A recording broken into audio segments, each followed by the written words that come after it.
Gary, a defeat here, 3-2 this afternoon versus Long Eaton. Great start. Pegged back at half-time and got back into the game, but lost it with a third goal, 3-2 down. Yeah, and disappointed with the performance, if I'm being honest. Even with the goal up, we probably didn't deserve that. Was probably against the run of play. We talked about, they're a good footballing side, and we talked about how we needed to stop them at source and not let them get in a rhythm.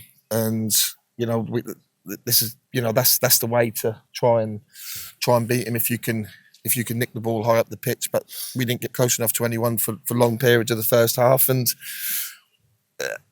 the long and the short of it is the best team won the game today. But with 2 minutes ago, we can still get something from it. But the most disappointing for us for all their good play today, maybe one or two good saves from Ross. They've scored from 3 set pieces, a free kick, a corner, and a throw in. Where they've got the crossing, and scored. So that's really, really disappointing. If they score from some of the patterns that they had, you can probably accept that a bit more. But to concede from 3 set pieces is really disappointing. And I'll go back to the consistency thing. We beat Anstey last week with a really solid performance, and we've come here and lost today. And to get promoted this year, we're going to have to win back-to-back games in 4 days. And 3 good teams are not going to make it. If we get to the playoffs, so. We've got to use this as a lesson I keep. We've got 10 and 11 games left or whatever to keep drumming in about the consistency, about the levels. There's certain areas of our team that seem like they're getting attacked regular and we're not standing up to it. Even when we win, them areas still get attacked. And if I've got to make sure.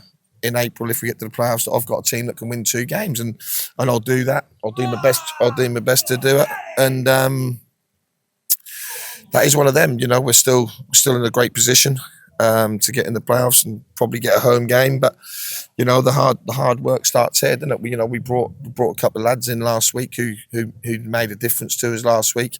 And if I have to bring 1 or 2 in before the end of the season, I will do, because I'm not going to accept coming to places and being second best all over the pitch, and that's what we was for large periods today.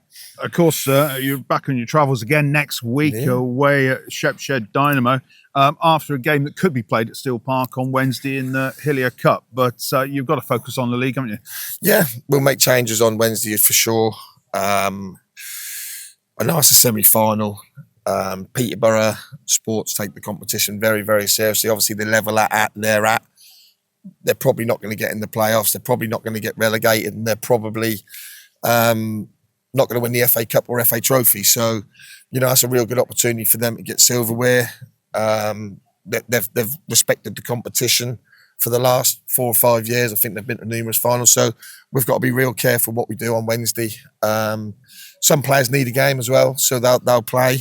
But yeah, Shep said I've got to pick a team that I can trust to do the job, and sometimes that might not be your certain players, but we've got to just go there and get the points next week, and that's what it'll be about. If we get a scrappy 1-0 next week, I'll be delighted to be speaking to you, and if we play really, really well and batter them but lose 1-0, I won't be so delighted. So that is about results at this stage of the season. We didn't play well enough today, and we got exactly what we deserved, which was nothing. Gary, as ever, honesty up front, and we appreciate it. Thanks for your time. Thank you.